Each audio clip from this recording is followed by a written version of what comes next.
Kalau kita bicara feminis, ini salah satu perspektif tentunya yang kita pakai untuk melihat persoalan ini. Ada banyak cara pandang. Feminis itu salah satu perspektif atau sudut pandang yang berangkat dari pengalaman korban, yang berangkat dari pengalaman kekerasan, pengalaman penindasan, ketidakadilan yang dialami oleh korban. Kita sadar bahwa dalam perkawinan itu ada persetujuan kedua keluarga besar. Perkawinan dalam budaya Sumba bukan hanya perkawinan antara laki-laki dan perempuan, tapi juga perkawinan antara kedua keluarga besar. Dan kita semua yang hidup dalam budaya Sumba paham benar. Sekali kita perempuan yang sudah berpendidikan tinggi, tapi kita juga harus melewati semua proses adat itu ketika kita akan memasuki sebuah lembaga keluarga. Pertanyaan pertama bagi kita sekalian, saya tidak menyebut ini sebagai kawin tangkap, tapi saya menyebutnya sebagai kawin paksa. Kawin paksa. Karena dalam berita video yang viral di media sosial, kita melihat ada perempuan yang meronta-ronta, ya, yang ditarik secara paksa, yang tidak menginginkan itu, yang tidak menyukai laki-laki yang menariknya, dan ditarik oleh segerombolan laki-laki di situ. Ada juga perempuan-perempuan lainnya yang bersorak-sorai di situ menyambut perempuan itu. Dan ada banyak, ya, sebenarnya dalam banyak kasus itu beda-beda kita lihat, ya. Tapi di sini kita akan melihat ada perkawinan yang dipaksakan karena tidak ada persetujuan dari salah satu pihak. Dan di sini perempuan. Pertanyaannya, siapa yang diuntungkan dan siapa yang dirugikan dari praktik kawin paksa ini? Dengan cara merebut, menculik, menangkap, dan melarikan perempuan ke rumah laki-laki. Siapa yang diuntungkan dan siapa yang dirugikan? Ya. Lalu yang berikut, bagaimana pengalaman perempuan korban tentunya? Pengalamannya itu seperti apa? Pernahkah kita bertanya pada perempuan yang menjadi korban kawin paksa itu? Pada waktu lalu saya mendengarkan narasi para korban yang disampaikan oleh Ibu Pendeta Aprisa.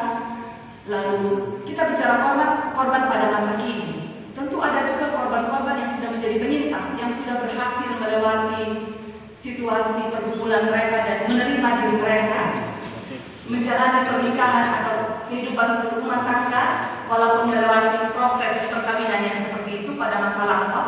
Tentu pasti ceritanya akan berbeda dengan perempuan-perempuan yang baru saja menjadi korban pada masa sekarang ini. Kita juga harus secara adil mendengar cerita pada masa lampau dan cerita mereka yang menjadi korban pada masa kini. Dari cerita yang disampaikan, narasi yang dituturkan oleh Pendeta Aprisa yang mewakili para korban, kita mendengarkan di situ ada pengalaman luka, pengalaman trauma karena kekerasan dan ketidakadilan yang dialami oleh perempuan korban. Membacakan cerita mereka itu sama dengan kita sendiri sedang ada dalam situasi seperti ini. Saya pribadi sebelum saya datang ke sini, saya bertanya kepada teman-teman perempuan, kalau kita yang seperti itu bagaimana? Kita tiba-tiba ditarik dari rumah tetangga, dibawa tanpa kita siap, kita tidak tahu skenario apa yang sedang dirancang oleh kedua keluarga besar kita. Berbeda halnya kalau ada rasa saling suka, ya, antara laki-laki dan perempuan. Tapi ini kita tidak tahu apa-apa, kita tiba-tiba dibawa begitu saja. Rasanya seperti apa, ya? Rasanya bagaimana kalau anak perempuan kita yang mengalami itu? Rasanya bagaimana kalau saudari perempuan kita mengalami itu? Dan kalau diri kita sendiri perempuan menjadi korban dari model perkawinan yang seperti itu? Saya pribadi pasti tidak akan pernah bisa menerima diri saya. Kita merasa diri kita sudah ternoda, kotor, ya. Tentu pasti tidak mudah. Walaupun kita tidak diperlakukan bagaimana, tidak, ya, maksud saya tidak diperkosa atau apapun, itu kita mendengar narasi-narasi lain yang sudah diraba-raba, sudah dipegang-pegang dan saya sepakat dengan Bapak Pendeta yang bilang tadi bahwa itu pelanggaran atas budaya Sumba. Karena budaya kita sangat menjunjung tinggi, ya, nilai-nilai perempuan. Mengapa perempuan itu mengalami luka, penderitaan dan trauma? Karena model perkawinan paksa dalam banyak kasus tidak melibatkan persetujuan perempuan dan telah merampas kebebasan perempuan untuk menentukan hidup dan masa depannya. Praktek ini juga telah mempermalukan perempuan, ya, terutama perempuan korban, karena mereka diambil secara paksa di tempat-tempat umum ketika mereka tidak dalam keadaan siap. Mungkin setelah itu dia aman-aman saja, kita mengorbankan perasaannya sendiri untuk menjaga keutuhan kedua keluarga besar. Mungkin tidak mudah bagi dia untuk bercerita, karena sekali bercerita, sekali berkata tidak, dia tahu konsekuensinya. Dia ada di tengah lingkaran kedua keluarga besar yang adalah orang-orang bersaudara. Kita tahu tadi ya, anak mamu, anak tuya, kita kalau kami orang seperti ini. Siapa yang mau dilaporkan ke hukum? Itu juga pasti saudaranya. Tidak mudah tentunya berjuang dalam situasi seperti ini. Mengapa perempuan? Pertanyaannya, mengapa perempuan harus menjadi objek dari praktik kawin paksa dan model perkawinan yang seperti itu? Dan kita semua dalam ruangan ini, saya yakin kita menolak model perkawinan yang seperti itu. Ya. Di sini memang dibutuhkan lensa gender dan feminis untuk menggali akar persoalan. Ya.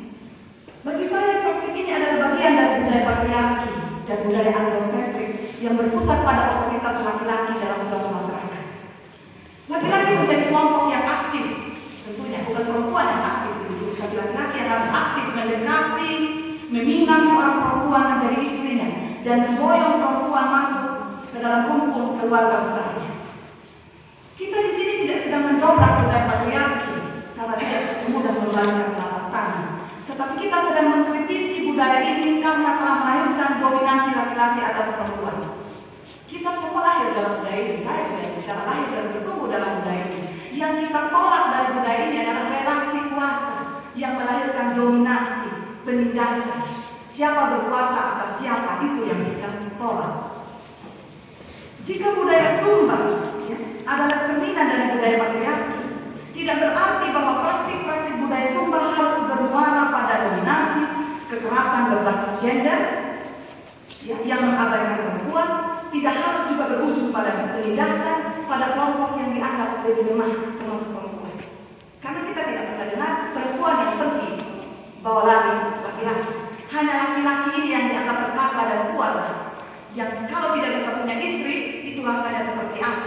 Ya, aib juga bagi keluarga. Jadi kita bicara laki-laki yang menjadi korban juga. Kenapa dia tempuh jalan itu? Apakah mungkin dia mendapatkan kemucilan dari masyarakat kalau dia sebagai laki-laki belum punya jodoh? Ya, ini juga dia ada dalam tekanan budaya. Ya, kita juga perlu membebaskan laki-laki dari cara berpikir yang seperti itu. Kalau memang belum ada jodohnya, ya tidak apa-apa. Tidak harus dengan cara seperti itu untuk bisa punya istri. Saya pikir begitu. Dalam budaya Sumba yang disebut patriarki ini, terdapat juga nilai-nilai budaya tentunya. Tadi Bapak Pendeta sudah sampaikan, yang mendukung kesetaraan dan keadilan bagi laki-laki dan perempuan. Luhur sekali, mulia sekali budaya kita ini. Saya tadi merinding ketika dengar penjelasan Bapak Pendeta ya. Dalam budaya Sumba, laki-laki dan perempuan itu ada dalam relasi yang setara dan seimbang, tidak dalam relasi kuasa. Kita saja yang menciptakan relasi kuasa, laki-laki lebih berkuasa atas perempuan. Tapi sebenarnya budaya Sumba itu sudah mengajarkan tentang kesetaraan. Ya, itu bisa dilihat ya dari filosofi arsitektur rumah adat Sumba tadi sudah disampaikan melalui 4 tiang utama yang mewakili tiang laki-laki dan tiang perempuan.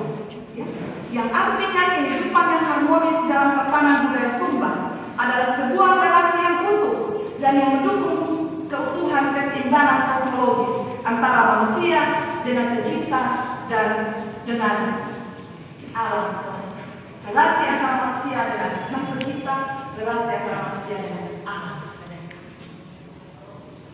Kalau kita bicara relasi antara manusia, bukan saja relasi antara laki-laki dengan laki-laki, tentu relasi antara laki-laki dan perempuan itu bisa dilihat dari 4 tiang utama yang ada semua. Ada tiang laki-laki, tiang perempuan. Ketika satu tiang lemah dan rusak, maka rumah itu tidak akan berfungsi lagi. Rumah itu tidak akan terbentuk. Kita telah merusak tatanan kosmologis itu ketika salah satu komponen itu rusak atau dihancurkan. Jika demikian, perempuan bukanlah objek kekerasan, penindasan, dan eksploitasi, tetapi adalah mitra yang setara dengan laki-laki yang juga memiliki peran yang sama dalam masyarakat. Karena itu, model perkawinan paksa yang apapun namanya, ada yang menyebutnya ya pamaranda, Kiki Marangga, ya, dalam budaya Sumba Timur yang sekarang juga sudah tidak ada di Sumba Timur. Kami hanya mendengar Lunandi, Palengani, itu atas kesepakatan kedua belah pihak laki-laki dan perempuan. Kalau tidak disetujui oleh orang tua Niki Mawini, apapun modelnya, kita perlu bersama-sama secara jernih, arif dan bijaksana melihat.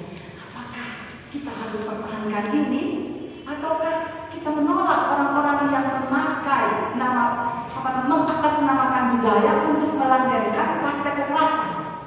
Jadi mereka melakukan itu dengan kekerasan dan bilang bahwa ini budaya Sumba. Kamu mau apa? Ini kami punya budaya. Tapi mereka sudah bagi saya melecehkan budaya yang sangat mulia ini. Kemudian dalam budaya kita ya, kita kenal penyebutan Allah sebagai Ina dan Ama. Suatu waktu Kekanisan yang pendeta Fitri, ketika salah satu bapak majelis berdoa, saya tersentuh ketika bapak ini berdoa dalam bahasa Sumba dan menyebut Allah sebagai Ina Ama. Ya, tidak menyebutnya Ama, meninggal Allah, tapi Ina Ama, ibu dan ayah. Artinya dari sini kita melihat adanya kesetaraan antara laki-laki dan perempuan. Ya, kita melihat nilai-nilai budaya yang mendukung kesetaraan. Pertanyaan berikut, apakah kawin paksa ini adalah bagian dari budaya Sumba? Kata paksa saja sudah memiliki indikasi kekerasan. Pada masanya, praktek perkawinan ini memang diterima sebagai budaya pada masanya dan berbeda yang terjadi pada masa lampau, seperti yang sudah dijelaskan oleh Pak Pendeta.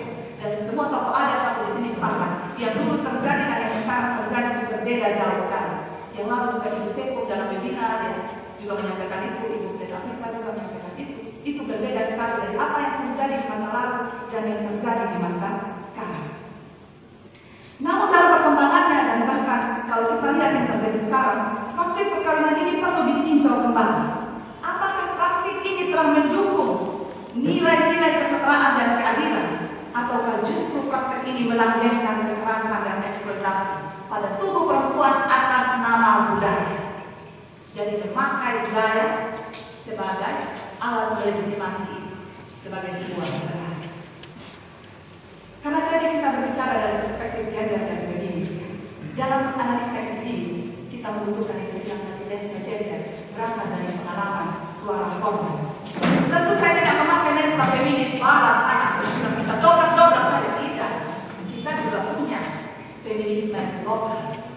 Ya, dengan melihat situasi konteks budaya kita ini seperti apa.